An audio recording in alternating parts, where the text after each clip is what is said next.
Ministro, esse ambiente de cooperação citado pelo senhor, que eu concordo, é fundamental, foi gravemente prejudicado por um decreto presidencial publicado semana passada, que determina a extinção ou a redução dos poderes das diretrizes normalmente estabelecidas para, a lista é grande, conselhos, comitês, comissões, grupos, equipes, mesas, fóruns, que são a governança. É muito difícil imaginar um país do tamanho do Brasil, de dimensões continentais, sendo governado a partir de um gabinete. Portanto, a governança, em qualquer país que queira ter políticas públicas, eu diria, levadas a sério e eficientes, o senhor fala muito de pragmatismo, de gestão eficiente, redução de custo. Sem governança, fica tudo muito obnubilado, muito sombrio. Por exemplo, esse decreto não explicitou, isso gerou um certo ambiente assim de perplexidade e medo, que certas políticas que dependem desses conselhos, desses comitês e desses fóruns, que hoje organizam política indigenista, que hoje combatem mão de obra equivalente à escravidão, que hoje defendem política climática, sejam severamente comprometidos. O senhor, na sua resposta, falou da questão ideológica, está muito presente, assim, no seu posicionamento.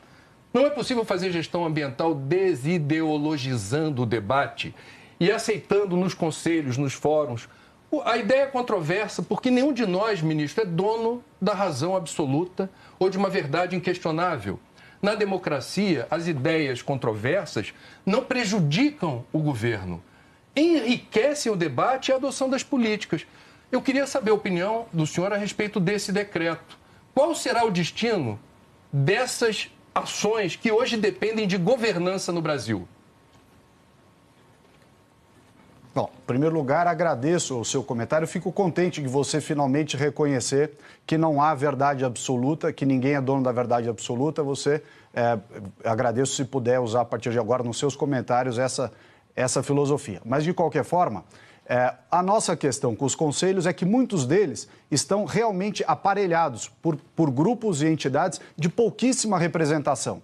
Utilizam-se dessas cadeiras para formular política pública ou para atravessar determinadas estratégias governamentais, quando, na verdade, as próprias entidades ou algumas pessoas que estão lá, disfarçadas de representantes da sociedade, são militantes. Militância essa disfarçada de tecnicidade. Então, por isso é que se tomou muito cuidado em rever os conselhos, aqueles que têm realmente razão de existir e uma composição adequada serão prestigiados, aqueles que são simplesmente palanque político para demagogia ideológica, demagogia disfarçada de tecnicidade, que depõe contra o desenvolvimento econômico e, pior, atrapalha essa harmonização do desenvolvimento econômico com o meio ambiente. Repito, não há meio ambiente possível se nós não tivermos os recursos decorrentes do desenvolvimento econômico. Por isso que se diz desenvolvimento sustentável. Ele não é só sustentável e não é só desenvolvimento. São as duas coisas juntas.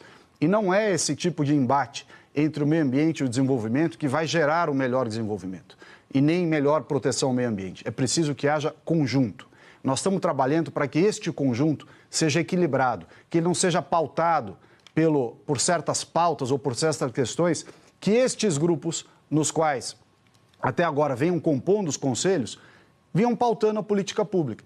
Disfarçado de bom mocismo, disfarçado de equilibrado, mas, na verdade, um grande arcabouço ideológico disfarçado de tecnicidade. Foi por isso que o governo resolveu rever os conselhos. Aliás, esse foi o anseio da sociedade, que votou no presidente Jair Bolsonaro para que ele efetivamente fizesse esse trabalho. Existe uma diferença muito grande entre os órgãos técnicos, que têm que ser técnicos, e aqueles que são políticos, que têm obrigação até, não é só o direito, eles têm obrigação de terem explicitadas as suas posições ideológicas, explicitadas as suas posições políticas. E foi em razão dessas posições políticas que a população escolheu esse governo. Se quisesse um governo a continuar com essas práticas de aparelhamento do Estado, de ideologização, de falta de técnica, ou pior, de escamoteamento político disfarçado de técnica nos conselhos em vários outros órgãos, teria optado por um outro caminho político. Então, nós estamos fazendo um trabalho que nos foi delegado pela sociedade, que é colocar racionalidade, razão, equilíbrio, bom senso.